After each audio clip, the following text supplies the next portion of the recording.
Good afternoon, everyone, and thanks for coming to the 3 Minutes Thesis competition. My topic is the politics of higher education in Afghanistan.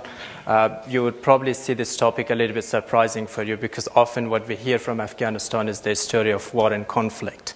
Let me begin with some statistics. According to Afghan government statistics, there are 8 million students in school as we speak. Whether to believe that statistic is another question, because sometimes the government might become too excited when they release their records.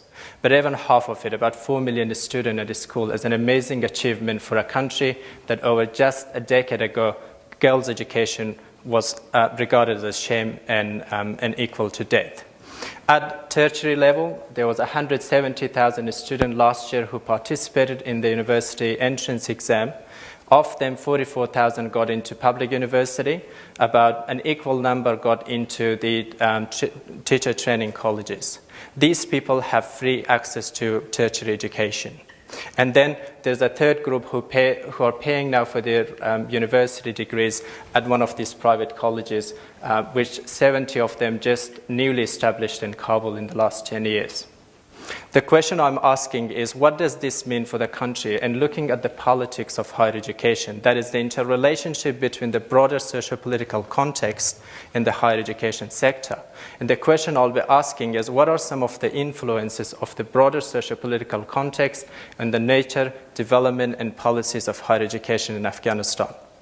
It will require me to see and analyze some of those broader political contexts, but also do some interviews and perhaps field studies to understand the perspective of people who are currently involved in the higher education sector in Afghanistan.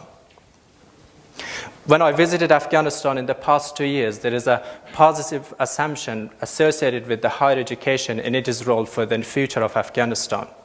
My aim is to question those positive assumptions and to show that the role of higher education is very complex to be understood in Afghanistan.